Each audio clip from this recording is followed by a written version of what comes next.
Every evening, just before the sun disappeared behind the ridge, 78-year-old Harold Weston would lock the front gate to his modest farm tucked deep in the Appalachian foothills, a place where silence stretched for miles, and the only constant sound was the rustling of trees brushing against the wind. He lived alone, by choice and habit, his nearest neighbor almost 3 miles away, and the rest of the world a memory he no longer felt obliged to revisit. But on one unseasonably warm evening in late October, as the sky burned orange and the shadows lengthened across the dry grass, a stranger stepped out from the tree line. A lean figure with a torn jacket, eyes too alert to be harmless, and the kind of smirk that said he'd already decided how the night would end. Harold saw the man, and the man saw Harold, but neither moved, not at first. What happened next would not only change the course of Harold's life, but would also awaken something buried deep in the forest, something wild and forgotten, something no one had seen this close to civilization in decades. And when it appeared, out of the silence, out of the dark, it didn't just stop the attack. It made everyone question what was truly watching them from the woods. Harold Weston had never been the kind of man who feared solitude. In fact, he had spent the better part of the last 20 years cultivating it with care, retreating from the noise of towns and the weight of human interaction, choosing instead the quiet company of trees, old books, and the rhythmic predictability of tending a plot of land too stubborn for anyone else to bother with. His home, a creaking 2-bedroom farmhouse built by his grandfather's hands, sat at the edge of a forgotten road in southern Virginia, where the forest pressed so close to the porch that on humid nights the sound of owls could be heard, as if they perched on the rafters themselves. It was a life stripped to its essentials, unadorned but not unloved, until the night the stranger came. That afternoon had passed like any other.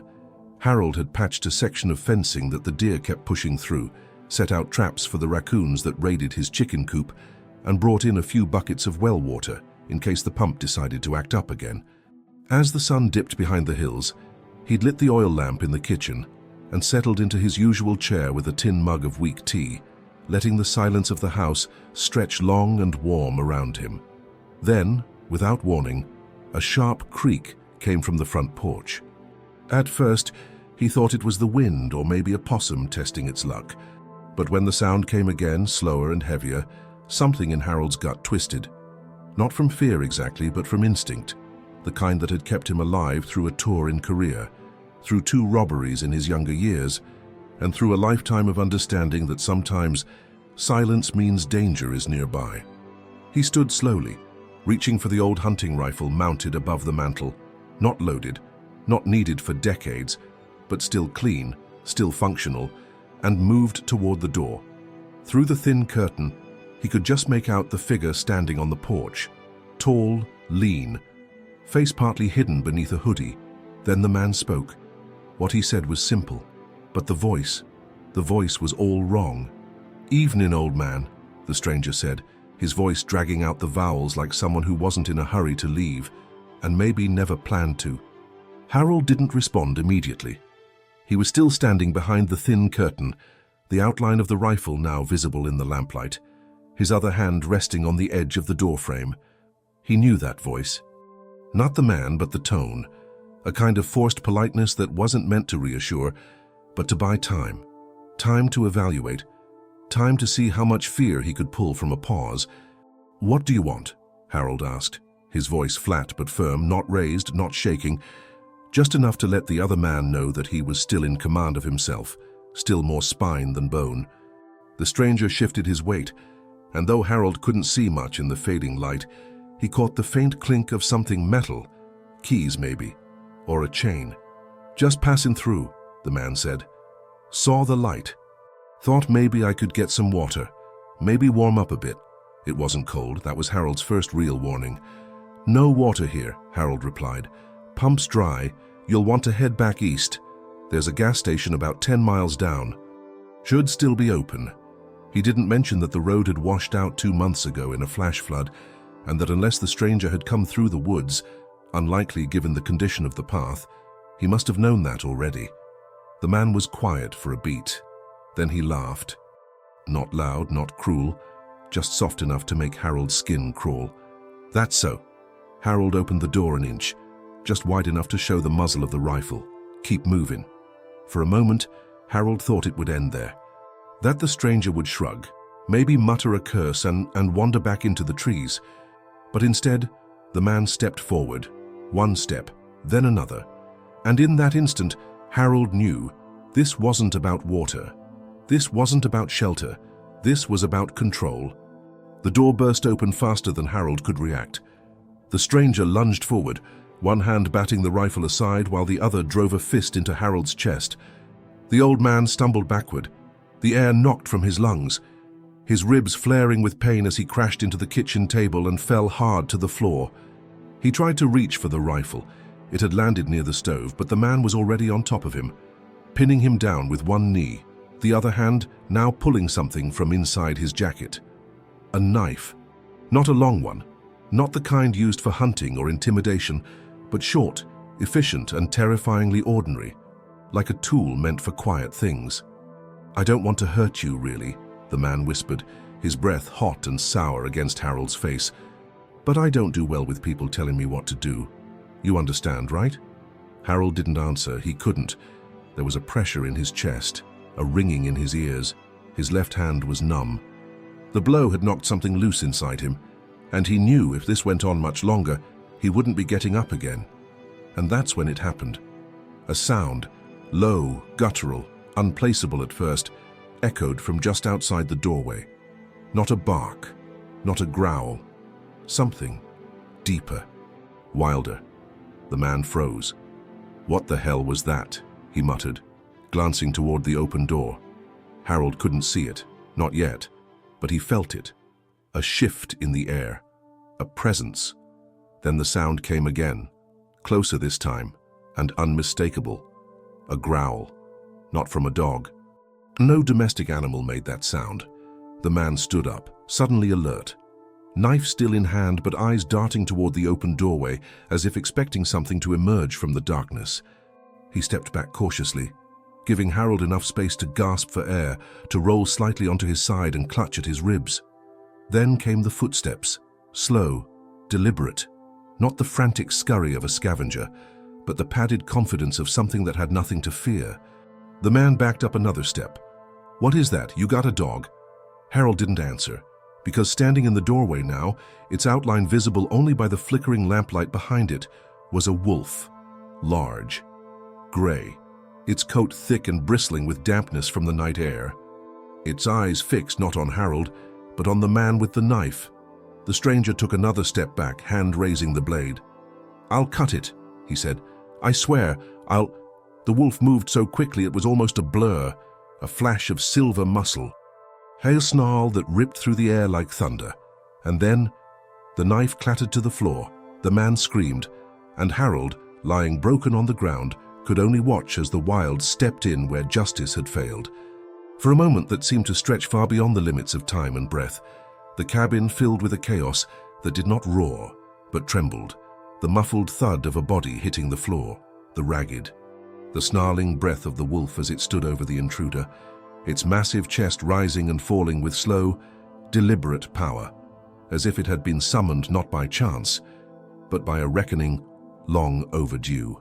Harold, still on the ground and struggling to pull oxygen through a tight band of pain wrapped around his chest, watched with wide, bloodshot eyes as the stranger, his attacker, desperately tried to crawl backward, one hand raised in trembling self-defense, the other clutching the shallow gash that now bloomed across his forearm like a red blossom opening under moonlight.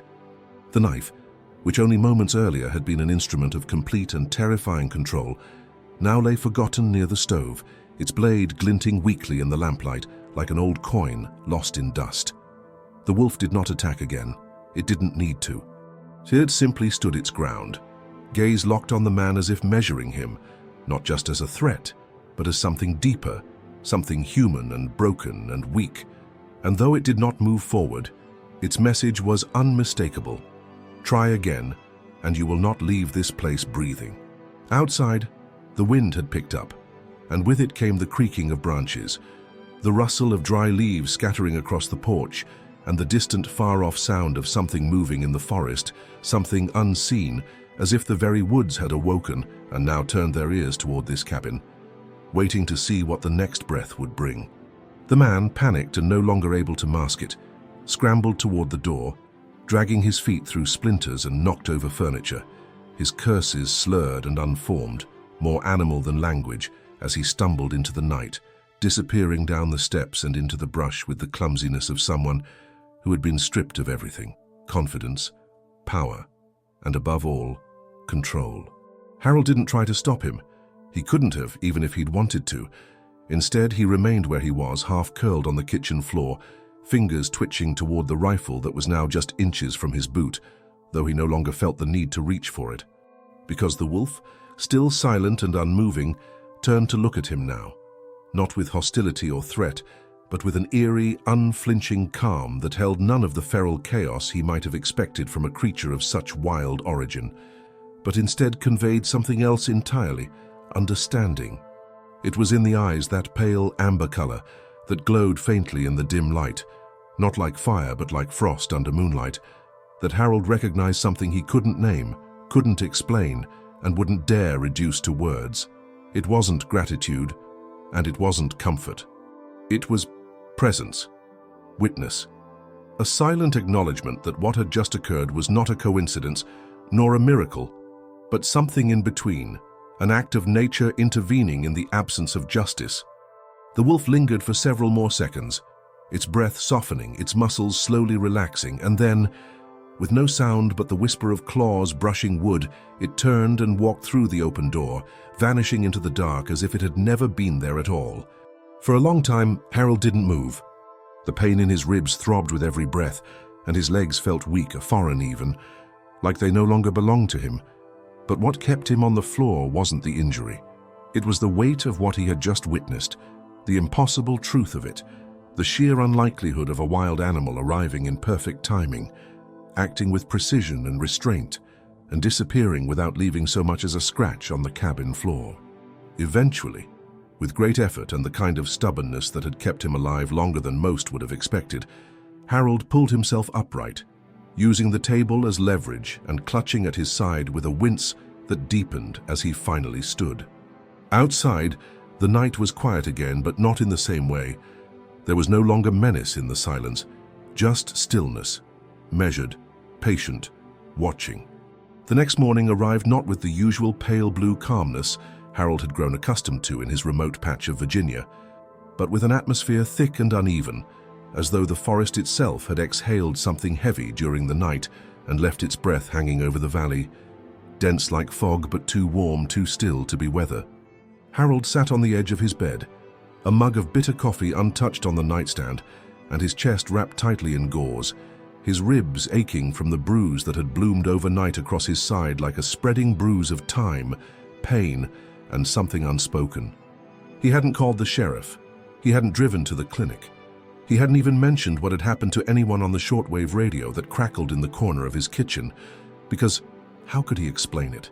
How does a man, logical and rooted in years of labor and silence, tell someone that he was saved not by luck or intervention, but by a wolf? He replayed it in his mind again, as he had dozens of times between half-sleep and gasping wakefulness, trying to find some piece of the memory that betrayed fantasy, some glint of illusion or trauma-induced distortion. But no matter how many times he circled it, he always returned to the same undeniable truth. The creature had been real, had been there, had watched him, had chosen to act. And something about that choice unsettled him far more than the violence itself. Just after midday, as the sun finally managed to break through the shroud of clouds above and cast long golden beams across the porch, Harold forced himself to his feet and walked the perimeter of his property, not because he expected the man to return, but because his bones, old as they were, told him this story wasn't finished, not yet. The door was still splintered from the force of the break-in, the front step stained with a faint smear of blood where the attacker had tripped in his panic, and near the woodpile, just below the overhang where dew always settled thickest, there were tracks, but not boot prints, paw prints, and not just one or two, a trail. Harold followed them slowly, step by step, wincing as each motion sent a stab of pain up through his chest, but ignoring it because the need to know, to understand, had now overtaken every other instinct.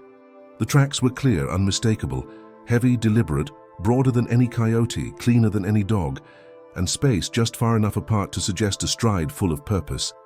He followed them along the tree line, through the narrow break in the fence, across the edge of the meadow where the deer often grazed, and into the woods where the light shifted and the air grew cold despite the sun.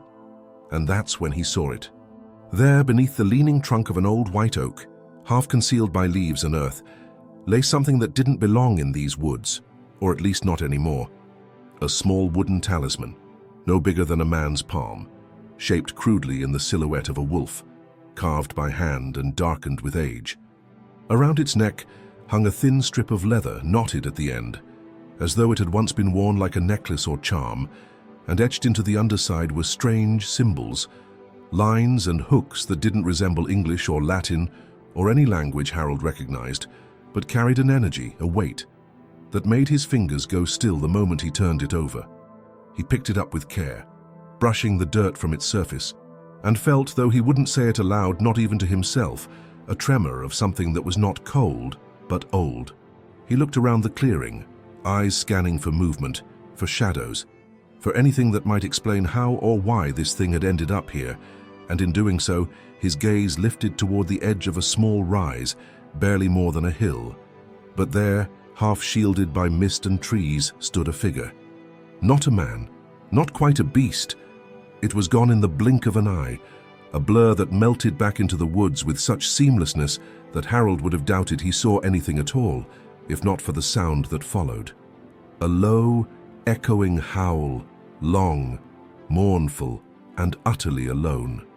And in that sound, Harold understood something that frightened him far more than the knife, far more than the stranger, far more than pain. This creature, this wolf, was not lost. It had been watching for some time, and now it had let itself be seen. Harold Weston had never been a man prone to fantasy, nor given to fits of superstition or belief in things that could not be measured, weighed, or repaired with the proper tools and a steady paro. He began to feel a kind of weight settle over him. Not just the weight of the object itself, which was light and dry and rough against his palm, but the psychological weight of understanding that the world he thought he knew, the one bound by old maps and straightforward explanations, might have just shifted, however slightly, under his feet. He remained still for a long time, long enough for the shadows to lengthen and the birdsong to change cadence, long enough for the chill to work its way beneath his coat and remind him that he was still flesh and blood and broken ribs. But he couldn't yet bring himself to walk away from what he'd seen, or perhaps more truthfully, from what had seen him. Because that moment on the ridge, when his eyes had lifted toward the line of trees and caught the silhouette of something watching from just beyond the threshold of reason, had marked a kind of turning, not just in the day, but in his understanding of the very order of things. He made his way back to the cabin slowly, following the same trail of paw prints, which by now had begun to fade beneath the shifting winds and falling leaves, but which he could still trace, not with his eyes, but with a kind of intuitive pull that he couldn't yet explain, something deep in the bones, like the memory of a scent or the echo of an instinct long buried beneath decades of quiet, civilized survival. Once inside, he placed the talisman on the table with a care usually reserved for heirlooms or letters written by hands that no longer existed, and he sat down beside it, staring for a long while, not in fear or confusion, but in a silence that felt necessary, almost sacred, as though speaking too soon or too loudly might undo the fragile balance of whatever had begun to unfold. And then, finally, he moved, not to call for help, not to document anything, not even to write in the small spiral notebook where he sometimes jotted down weather patterns and gardening schedules by a box lined with newspaper from 1962 and smelling faintly of turpentine and cedar, inside of which were the scattered remnants of another life, a tarnished dog tag, a broken pocket watch, a faded photograph of a woman with stormy eyes, and, most unexpectedly, a book. The book was small, bound in cracked leather and held together with a loop of twine. It had belonged to his grandfather, a woodsman, a hunter, and, in quieter moments, a man with stories so strange and detailed that Harold, as a child, had once believed them to be true until he'd grown old enough to dismiss them as the ramblings of a generation too close to myth. But now, with the talisman on his table and the echo of the howl still living somewhere in the marrow of his spine, he began to wonder if perhaps the old man had known something he hadn't. He flipped through the pages slowly, past sketches of animal tracks and notes on curing pelts, until he reached a section labeled only with one word, written in deliberate block letters that seemed. For generations, certain regions of these hills, especially those close to the forest boundaries and old burial grounds, had reported sightings of creatures that were neither man nor beast, that appeared only when blood had been spilled or innocence had been threatened, and that disappeared with the same silence with which they arrived, leaving behind only questions, warnings, and occasionally, protection. Harold sat back in his chair, the book resting in his lap, and exhaled slowly through his nose. He didn't believe in ghosts. He didn't believe in spirits, but he believed in patterns. And the more he looked at what had happened, at the stranger's timing, the sudden arrival of the wolf, the carved talisman hidden beneath the oak tree, and now this old yellowing journal that seemed to whisper fragments of explanation, the more he realized that something had been keeping watch over his land long before he ever called it his. And maybe, just maybe, it had finally decided to let itself be known. Over the days that followed, as the bruises along Harold's ribcage deepened into a mottled map of dull violets and yellowish blues, and as the brittle October air grew sharper with the quiet approach, but because of a presence, an intangible, invisible weight that seemed to fill the cabin with a tension that wasn't threatening, but wasn't entirely benign either, something like the silence that settles just before lightning breaks a hot summer sky, the kind of silence that makes your skin prickle and your breath slow without quite knowing why. At first, he tried to dismiss it, blaming the discomfort of his injuries or the psychological residue of the attack. But the more often he woke at those strange hours, his eyes snapping open just before dawn, his heart steady but alert, as if he had been summoned rather than disturbed, the more he began to suspect that the presence was not in his head, not imagined, and certainly not neutral. It wasn't fear that accompanied it.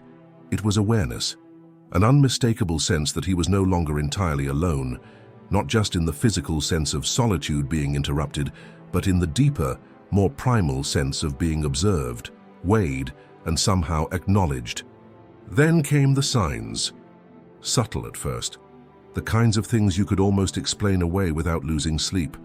The faint but deliberate paw prints just beyond the porch that appeared overnight in the frost and vanished. Glassy eyes as though they had seen a shadow pass not above them, but through them. The scent of something unfamiliar lingering in the air at twilight. Not quite foul, not quite wild. Something mineral and cold, like iron soaked in moss. And then, without warning, Sheriff Ross Hanley appeared. His old patrol truck grumbling up the gravel path slower than usual, his hat tugged lower than the autumn wind required, and his posture stiffer than the weather demanded. He didn't ask permission before stepping out. He didn't greet Harold with a nod or a smile. He just stood there by the open door, one hand resting on the frame, his mouth chewing on the silence for several seconds before he finally said, "Don't repeat this, but they found a body up near Millstone Ridge 2 days ago. Hiker, maybe. What's left of one, mod anyhow." Harold didn't react outwardly, didn't invite the sheriff in, didn't even blink, but inside, a quiet thread of inevitability began to unspool, as though he'd been waiting for something like this, some confirmation, some external echo of what he already knew but hadn't yet named. "No sign of feeding," the sheriff went on, shifting his weight uncomfortably. "No dragging, just torn open and left there like a warning. Whatever did it didn't do it for food, just did it. One set of tracks, big, clean, then nothing. Vanished into the brush like it never existed." Harold looked down at the steps beneath his boots, then back up at the woods behind the sheriff's truck. "Did the body have a knife?" he asked, quiet and flat. Hanley paused, then narrowed his eyes. "How'd you know that?" Harold didn't answer. Instead, he turned, walked back into the house without a word, and returned a moment later holding the small wooden talisman he'd found beneath the oak tree, the hand-carved wolf figure now hanging from a length of twine, its surface darkened by weather and time, its carved runes catching the afternoon light just enough to look like they were still being written. The sheriff took one look at it and instinctively stepped back. "Jesus, Harold, you know what that is?" "No," Harold replied, "but I think it does."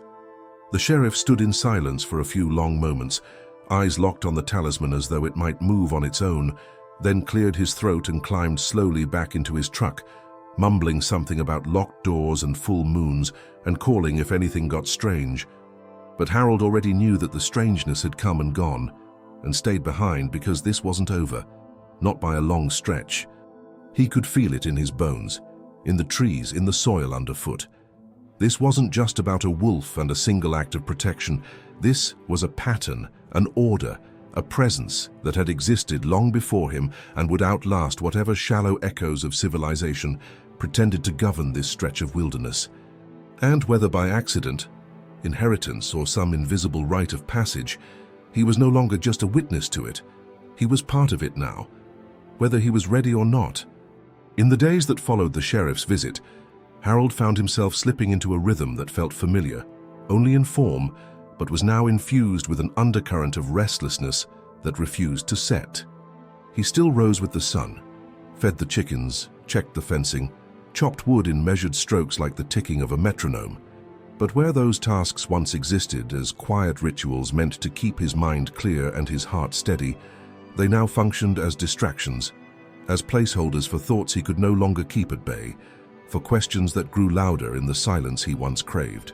He could no longer walk the perimeter of his land without catching himself pausing mid-step, eyes drifting toward the tree line as if expecting, no, sensing, that something or someone was watching from just beyond the reach of his vision. Not with malice, not even with curiosity, but with the kind of solemn attention that suggested judgment, as if the forest itself had grown eyes and was measuring his every breath against a scale he did not yet understand. The nights were the hardest. Sleep, once deep and uninterrupted, had become fragmented, broken into uneasy fragments where dreams bled into waking and the line between memory and imagination became harder to hold. He would drift off only to find himself standing once again in the clearing beneath the white oak, the talisman dangling from his hand, the forest around him deathly still, and somewhere in the darkness, a presence, not seen but felt, drawing closer, slow and patient and absolute. And just before he turned to face it, he would wake, his heart pounding not with fear, but with something eerily close to reverence. One night, unable to sleep and driven by a compulsion he didn't bother questioning anymore, Harold took the old oil lantern from the hook near the door, slung his coat over his shoulders, and stepped barefoot onto the cold porch, letting the wind bite at his ankles as he stood under the vast moonlit sky, which stretched cloudless and silver above the trees like a lid that had just been lifted off the world. The talisman, which he now wore around his neck on a leather cord, shifted slightly against his chest, not heavy, but present in a way that made his skin buzz faintly with awareness. He didn't know where he was going, not exactly, but his feet carried him toward the back edge of the property, past the collapsed shed, and down the sloping path toward the gully that once marked the unclaimed wilderness beyond, a place Harold had rarely visited even in his younger years, not because he feared it, but because it had always felt indifferent, like a place that belonged to itself, where men didn't matter and time didn't pass in ways you could measure. The moonlight was bright enough that he didn't need the lantern, but he kept it lit anyway, more for its warmth than its glow. And as he stepped into the gully and followed the narrow deer trail that led into the woods, he realized he was no longer thinking about the attack, or the wolf, or even the sheriff's warning. Instead, his mind was circling a far more disquieting truth. That part of him had wanted to return to this place, had longed for it in the way a child longs for the sound of their mother's voice in the dark, not because it promised answers, but because it had seen him and in doing so had forced him to see himself. Because the truth was this: Harold had lived a life shaped by solitude not out of peace, but out of retreat. He had withdrawn from people not because they disappointed him, but because he had disappointed himself, had lost a wife to illness and blamed himself for not catching it sooner, had watched a son drift away and blamed the world instead of trying to reach him, had survived war, grief, time itself, and built a quiet world where nothing could touch him, until something did. And now, in the hush of these woods, he couldn't help but feel that whatever force had intervened that night had not merely come to protect him, but to confront him, to drag him back into life, into reckoning, into connection with something far greater than himself. He stopped walking when he reached a small clearing, one he didn't remember from any of his childhood wanderings, though it felt oddly familiar, circular, surrounded by thick pines, the soil bare and soft beneath his feet, and at the center, a ring of stones that had clearly been placed, not scattered, as if by ancient hands.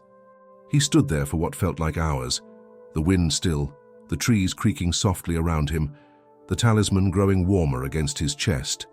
And in that stillness, a thought emerged, slow, heavy, undeniable. You were spared. Now choose what you'll do with it. And for the first time in years, Harold Weston felt not old, not broken, not alone, but chosen. The morning after his walk into the clearing, the one encircled by stones and silence, and the weight of something ancient that had refused to speak, but had made its message unmistakably clear, Harold awoke to find the air in the house thick with stillness. Not the peaceful kind that accompanies the early hours on a farm, but the kind that feels as though the world has paused, holding its breath not in anticipation, but in warning. He sat up slowly, his joints stiff from the cold and his dreams still clinging to him like fog, and noticed that the lantern he had carried the night before, which he'd left on the kitchen counter when he returned just before dawn, was now flickering faintly, its flame low blue at the base, and dancing in a way that reminded him not of wind, but of breath, like someone unseen was standing just beside it, watching, waiting. Stepping outside, he expected the chill of late autumn to sting his face and the usual hum of morning birds to greet him from the treetops, but instead, he was met with a strange quiet, too complete, too unnatural, and a sky that had turned a shade of grey so pale, and even that it seemed painted artificial, like a veil drawn tightly over the sun. There were no birds, no movement in the trees, not even the distant bark of a coyote from across the ridge, and that's when he saw it. Near the fence line at the northern edge of the property, just past the old wagon wheel he'd mounted years ago as a kind of makeshift landmark, a figure stood, not moving, not approaching, just there, tall, hunched slightly forward, cloaked in dark clothing that blended into the trees behind it. And though Harold's eyesight wasn't what it once was, he could tell that whoever it was, they weren't local. They didn't carry themselves like someone lost or wandering or curious. They stood like someone waiting. He didn't call out, didn't move. And after what felt like a minute, stretched taut into a century, the figure turned, slowly, deliberately, and walked back into the woods without a single glance toward the cabin. Harold stood frozen. He had no explanation for what he'd seen, no clear sense of who or what had visited his land. But what disturbed him most wasn't the figure's presence.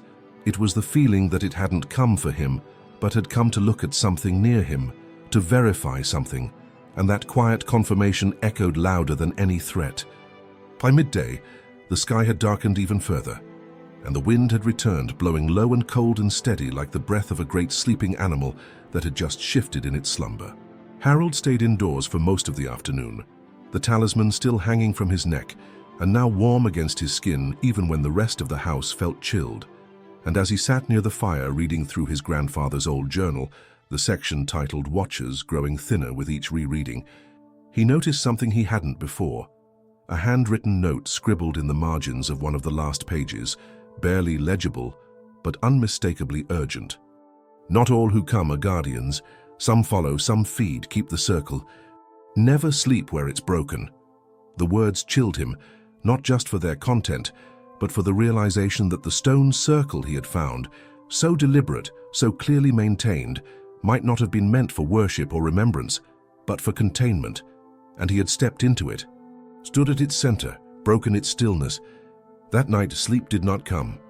Instead, Harold sat with his rifle across his lap and the lantern burning beside him, his eyes fixed on the window that faced the ridge, his ears straining for a sound that never came.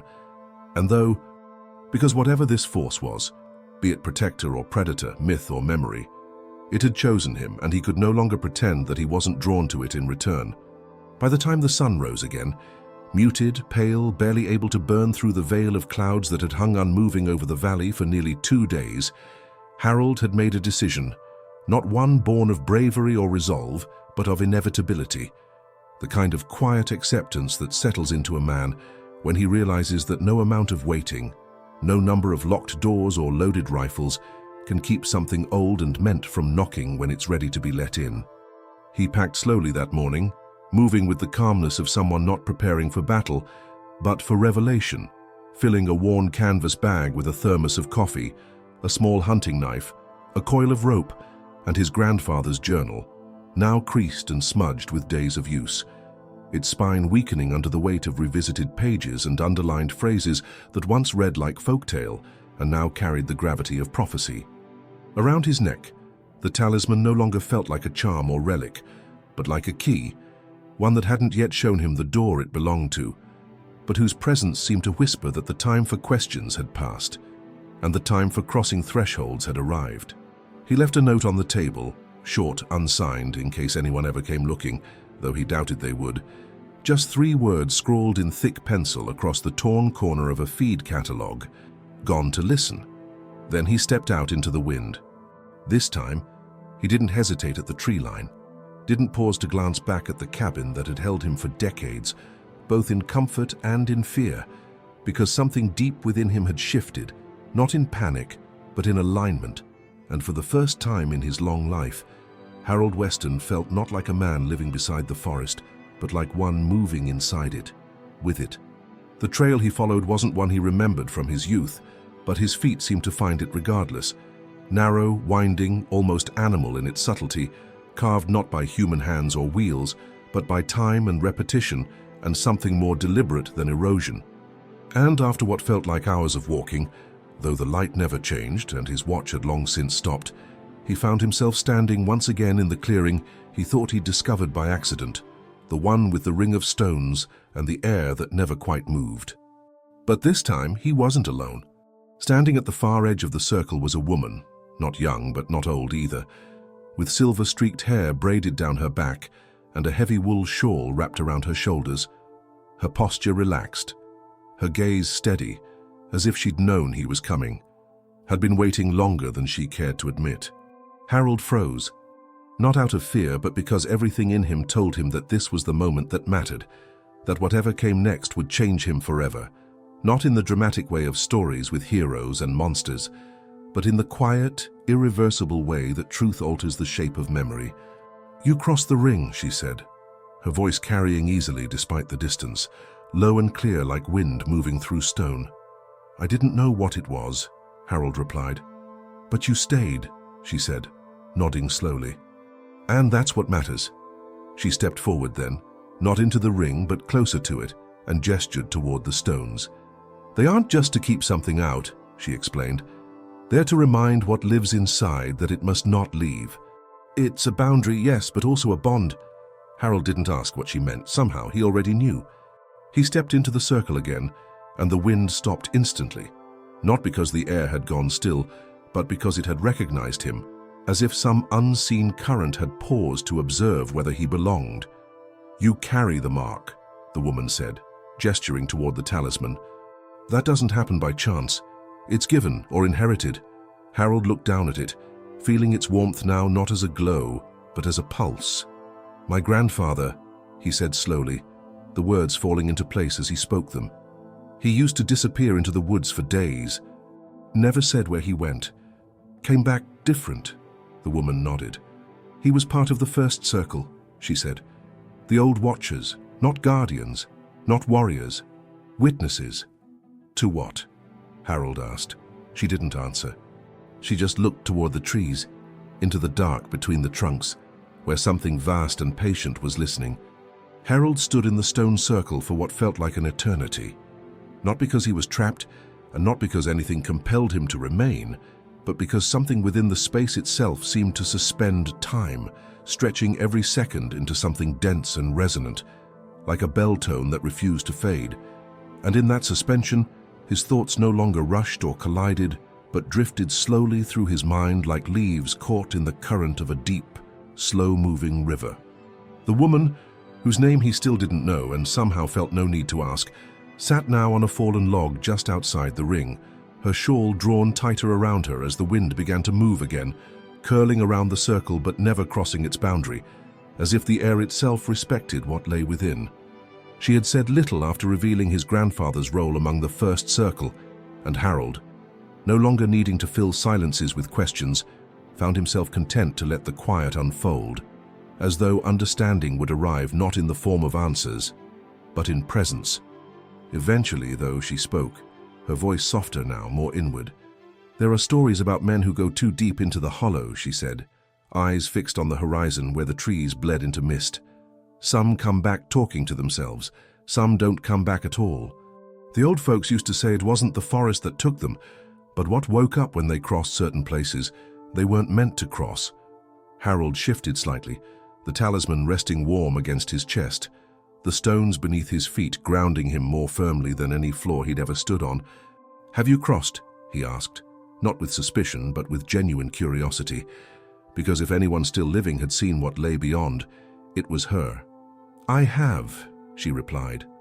"Once, a long time ago, I followed something I shouldn't have, not out of malice, but grief. I was looking for someone who was already gone." Her voice cracked slightly on that last word, and Harold, though he didn't press her, felt the pain behind it settle deep into the space between them. "And what did you find?" he asked after a moment. The woman looked at him then, not directly but through him, her gaze passing through his face like wind through branches. "I found what waits for those who forget that this place is older than memory, older than death, older than names. I found what feeds when the balance is broken." Harold felt his breath catch, not in fear but in recognition, because he'd felt it too, hadn't he?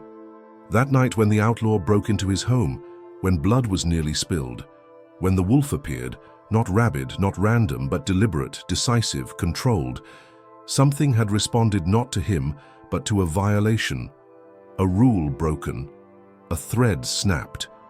And now he understood that the forest did not care about good or evil, innocence or guilt. It cared about order, and he had stepped into that order. The woman stood then, her movements slow but firm, and pointed toward a narrow path barely visible on the far side of the clearing, a place where the trees grew impossibly close together, their trunks twisted and blackened by age. "It's waiting there," she said. "What your grandfather saw, what he helped hold back.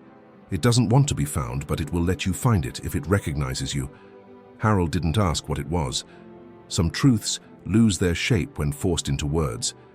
Instead, he took a breath, stepped out of the circle, and began walking toward the path, feeling the change almost instantly, the pressure in the air thickening, the sounds of the forest dulling until even the crunch of his own boots on the earth felt distant, removed like hearing footsteps in a dream. The trees closed in around him, the light thinning until it resembled dusk though it was only mid-afternoon. And as he moved deeper, the sense of being watched returned, not with menace, but with gravity, as if every leaf, every shadow, every particle of air was taking note of him, recording his presence, weighing him against the memory of others who had walked the same trail. Then he heard it, not a howl, not a growl, but a voice, soft, not quite human, not quite animal. It said only one thing: he broke the pact. And then the forest went utterly still. Harold paused, not because he feared what might lie deeper within the woods, nor because the voice, so soft and spectral and seemingly carried not through air, but through something older and denser, but because something in the very ground beneath his feet had shifted, imperceptibly but unmistakably, like a current changing direction below the surface of a river. And with that shift came the inescapable awareness that whatever waited beyond this invisible threshold was no longer part of the world he had always known, but part of the world that had always known him. The trail ahead was not a trail at all, at least not in the way men mark such things with boots and maps and signs, but rather a narrow, winding impression in the earth, shaped by something not humwi, nor whether the moss hanging from the branches above him was moving gently in the breeze or breathing of its own accord. Each step he took forward was slower than the last, not because of hesitation or fear, but because the very act of walking now felt like a form of reverence, as if the earth itself required permission. Not into night, but into a kind of perpetual dusk where shadow and shape merged indistinguishably. He realized that he could no longer hear the wind, or his own breath, or even the soft sound of twigs breaking beneath his boots, as if the forest had drawn a veil around this place that muted not just sound, but the memory of sound. And then, just as suddenly as the quiet had begun, the trees parted. Not into a clearing, not into light or openness, but into something deeper and more hollow. A basin of sorts, sunken into the land like a forgotten bowl carved by ancient hands or by time itself. Rin. And in the center of this hollow stood a figure, tall, motionless, obscured by fur and shadow and cloth, its face hidden beneath what looked like a mask, fashioned from fragments of animal bone and dark wood, bound together not with thread, but with sinew, darkened by weather or ash or blood and impossibly still. As Harold approached the rim of the basin, the figure turned, not its head but its entire body, with the slow, unyielding motion of a mountain turning to acknowledge the wind, and in that single movement, something passed between them, not words, not even thoughts, but recognition, the kind that doesn't require explanation because it exists outside of time, like meeting someone you've never seen before and somehow knowing they've been walking towards you your entire life. And in that moment, though no words were spoken aloud, Harold knew in the way trees know which way to lean toward the sun, in the way wolves know when to stop walking and wait, that this figure, this entity, this impossible and ancient presence, was not here to threaten or to comfort, but to offer something, and that offer, though not wrapped in ceremony or promise, was as real and heavy as the ground beneath him. The figure stepped forward, only once, and from beneath its tattered covering, it produced something small, a talisman like his own, but darker, its edges scorched and worn, its surface etched with markings that pulsed faintly, as though the memory of fire still lived within them, and extended it not with force but with inevitability. Harold reached out, not because he was brave, not because he understood, but because he belonged, because something in his blood had already answered the question long before he knew it had been asked. And the moment his fingers closed around the object, the forest breathed. It wasn't a gust of wind. It wasn't sound in the traditional sense. It was more like pressure changing in the lungs of the world, and in that breath Harold saw, not through his eyes, but through something deeper, visions not of the future or the past, but of memory. Moving in perfect silence beneath a blood moon, the outlaw ate moments before he fell, his soul already known and counted, and finally, Harold himself, older, cloaked in shadow, standing at the edge of the circle, watching someone else approach with the same fear and wonder now burning in his chest. And then it ended. The figure stepped back. The pact had been offered, and without speaking, without bowing, without asking for anything in return, Harold nodded. Because this wasn't a contract, and this wasn't a choice, not in the way most men define such things. It was a passing of memory, of duty, of watching. And Harold Weston, farmer, veteran, widower, witness, had become part of something vast. The forest did not release him easily. After the exchange, after the moment in the hollow when the talisman had passed from the creature's grasp to his own, when the breath of the woods had shifted around him like the turning of a massive, Harold felt the world shift not as a tremor, but as a deep internal tilt, like the axis of something ancient had moved by a fraction, altering the equilibrium not only of space, but of meaning. And with that tilt came a heaviness, not physical, not burdensome, but existential, as if his presence in the forest now echoed in places he could not see and stirred attention he had not intended to summon. The walk back was not the same as the path in.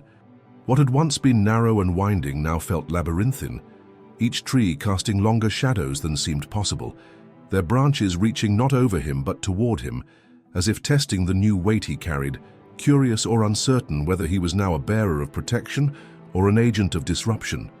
The birds did not return. The wind, when it came low and slow, not whispering through the leaves but crawling along the forest floor, brushing against his legs like smoke. And in that breathless passage between hollow and home, Harold felt the clarity of purpose merge with a creeping dread. Not the fear of being hunted, but the deeper, more unnerving fear of being expected. When he emerged from the woods just before dusk, the sky was already bruising into tones of iron and rust, and his cabin, usually a place of comfort, or at the very least stability, now looked strangely unfamiliar, as if it had shifted slightly on its foundations while he was gone, or as if someone had moved through it while he was away, rearranging things not by hand, but by intention. The chickens were gone. Not dead, not scattered, just gone. No feathers, no broken fence, no blood. The coop door was still latched from the outside. Harold stood silently for a moment in the yard, eyes scanning every corner, every shadow, and though nothing moved and no sound reached him, he could feel the absence, not just of the animals, but of something deeper, as if a boundary had been breached and the forest being, once held at bay by unspoken rules, had now stepped forward, testing the edges of its new pact. Inside the house, things were untouched. The kettle still cold on the stove, the blanket still folded at the foot of his chair, but the air felt thicker, warmer, as if a fire had recently burned and left behind its breath. And on the table, placed directly in the center as though someone had been careful not to disturb anything else, sat another talisman. This one was smaller, rougher, carved hastily, and burned. Harold did not touch it. Not yet. Because he understood, instinctively and immediately, that this was not a gift, it was a warning. Someone else had broken the pact, not long ago, not far from here. And the forest, whatever it truly was, whoever truly watched from behind the veil of fur and root and old tangled memory, was no longer waiting. It was responding. He sat down slowly, the larger talisman, the one he now wore like a weight at the center of his chest, pressing warm against his ribs as if reminding him that his silence was no longer allowed, that neutrality was no longer an option, that once you had stepped into the hollow, once you had nodded, you could not go back to merely surviving. You had to act. That night, sleep did not come, not even in fragments. Instead, Harold sat by the fire with both talismans before him, the one ancient and deliberate, the other fresh and jagged, and listened to the forest breathe against the windows, the long, slow sound of a living memory preparing to be rewritten. And when just after midnight he heard the howl, not close, not distant, but beneath, as though it rose from the very floorboards under his feet, deep and sorrowful and stitched with fury, he stood, because it was no longer a matter of belief, it was a matter of debt. And something or someone was going to pay it. When Harold stepped outside, the cold met him not as wind or weather, but as a wall, dense, unmoving, and curiously silent, as though the temperature itself had dropped not by degrees but by decision, and the woods beyond the edge of his yard had inhaled all warmth, all movement, all life, holding them somewhere just out of reach, like a breath not yet exhaled, like a verdict not yet spoken. He didn't bring a flashlight, didn't bring his rifle. He didn't need to. What was about to happen would not be fought with bullets or lit by artificial beams. This was a reckoning, and it had its own light. He moved past the barn, now strangely hollow, past the bare coop and into the tree line without hesitation, the talisman around his neck glowing faintly with the warmth of a heartbeat that wasn't, as though guiding him not with direction, but with pull. And as he crossed the first threshold of shadow, the forest responded, not with hostility, not with welcome, but with a kind of solemn acknowledgement, like a crowd falling silent as a figure steps onto a stage that had been waiting for him all along. The trail was narrower than before, or maybe it only felt that way because the trees leaned inward, their trunks packed tight as ribs around a heart, their branches forming a canopy so thick and tangled that the night above him disappeared completely, and still he walked, never losing pace, never faltering, because deep inside, beneath the doubt, beneath the ache of age, beneath the quiet grief that had lived in him for decades, something knew the path. It wasn't memory, it was inheritance. And when the ground began to slope downward and the silence broke, not with sound but with presence, he understood he had arrived. At the bottom of the hollow stood a shape, not the same one from before. This one was smaller, but not less terrible, wrapped in layers of cloth soaked dark with age and weather, crouched low beside a tree whose roots twisted out like veins rupturing from the earth, And though it had no visible face, no identifiable form, Harold knew it for what it was. The one who broke the pact. Not the outlaw, not the stranger who had attacked him weeks earlier, but something older, something that had guided that man, whispered into his mind like poison into a stream, pushed him toward violence not for survival, but for chaos, for violation. This, Harold realized, was what the Watchers were meant to contain, not just the wild, but the broken, the forgotten, the things cast out by balance and sustained by the cracks in order. The moment stretched. The figure did not move. It only breathed, shallow and slow, and from within the folds of its rags, a sound emerged. A rasping, wet whisper that formed no word but carried meaning nonetheless, like ash drifting from a long dead fire. And Harold stepped forward, feeling his feet sink slightly into the damp earth, the talisman now burning against his chest, not with pain, but with urgency.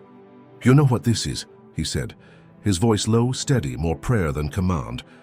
The thing tilted slightly, as if listening, as if recognizing the voice not as Harold's alone, but as an echo of others who had stood here before him, whose blood now beat through his, whose memories stirred inside the amulet like embers refusing to die. "You crossed without permission," Harold continued. "You broke the circle. You took what was not yours to touch." And with that, he stepped fully into the hollow, the air around him thickening instantly, heavy as water, hard to breathe but impossible to retreat from. The figure rose. Not all at once, not quickly, but with the slowness of something returning to form, its limbs unfolding like smoke, curling back into flame. And as it stood, it grew, not just in height, but in presence, filling the space around it with a cold that pierced not skin, but memory. Like the feeling of a childhood terror you thought you'd forgotten until the exact moment you hadn't. And still Harold did not flinch, because he was not here to win, he was here to restore. He removed the talisman from around his neck, held it up between them like a flame, and stepped forward one last time. "You can't stay," he said. And the moment those words were spoken, the forest exploded with sound, not a roar, not a scream, but the collective howl of every watcher, every guardian, every silent witness hidden within the trees, rising from the dark like the voices of stones finally breaking their silence. The figure lunged, but not toward Harold, toward the light, toward the talisman. And when it struck, it did not collide, it disintegrated, unraveling into strands of shadow and dust and wind, pulled backward through the roots, through the soil, through the breath of the world, leaving only silence in its wake. Harold fell to one knee, not from pain, from release, because the pact had held, and he had kept it. Dawn came slowly, not with brilliance or celebration, but with a quiet lifting of darkness, like a veil being gently pulled back from the face of something that had long been sleeping and was now ready to open its eyes, not to judge, but to remember. The light filtered through the trees, not in golden shafts or warm rays, but in pale silver ribbons that moved like breath, touching the moss, the branches, the earth, as if reacquainting themselves with a forest that, for a brief and terrible moment, had held its lungs clenched tight against the silence of something unnatural. Harold stood at the edge of the hollow, where the ground sloped gently upward toward home, his boots sunk slightly into the damp earth, the remnants of the night's weight still pressing lightly against his shoulders, not with burden, but with finality. The kind of ache a man feels after digging the last grave, after closing the last door, after realizing that something has ended not with noise, but with understanding. He no longer held the talisman. It had vanished the moment the figure dissolved into dust, not crumbling, not burning, but unweaving, as though it had never been a thing made of matter, but of memory held together by will. The warmth that had pulsed against his chest for days was gone, and yet in its absence, he did not feel emptiness. He felt balance. And as he climbed slowly back toward the cabin, the path somehow shorter than it had been on the way in, he noticed the return of sound, not loud, not immediate, but gradual, like a songbird hesitantly testing its voice after a storm. Leaves rustled again. Somewhere far off, water trickled. A crow called once, sharp and simple. The forest was breathing. Back at the house, The chickens had not returned, and Harold didn't expect them to. Some things, once taken, are not meant to be restored. Not because of punishment, but because nature has its own system of exchange, and when it takes, it does so with a logic that is often invisible, but never unjust. He boiled water for tea, not because he needed it, but because the ritual grounded him. And as he stood at the window, mug in hand, watching the line of trees that had once marked the edge of his property, but now marked the edge of something far deeper, he felt the shift settle fully into his bones. He was no longer just Harold Weston. He was now part of the memory of this place, a node in the vast, quiet network of balance and blood and breath that wove through the soil and the stones and the bones of every creature that had ever walked here with respect. He would not tell anyone, not the sheriff, not the woman from the circle, though he suspected she would know anyway. These stories weren't meant for headlines or conversation. They were meant to be held, not spoken. Later that day, while repairing the front gate with hands that no longer trembled, Harold paused for a moment and looked down at the earth beside the post he was anchoring. There, almost hidden beneath a curl of dry grass, lay a new talisman, not like the others. This one was smooth, polished, carved with care, a wolf's head, simple, beautiful, watching. He picked it up and smiled, not because it surprised him, but because it didn't, because the watchers had many forms, and now he was one of them. If this story moved you, left a weight in your chest or a question in your heart, then stay close. This channel was made for you. Here, every story is a path into the unknown, and every unknown holds something wild, something wounded, something worth remembering. Subscribe for more tales like this one, where truth and myth meet beneath the trees. And if you're ready to follow the next thread, don't stop here. The forest has many voices. You just heard one. Now go listen to another.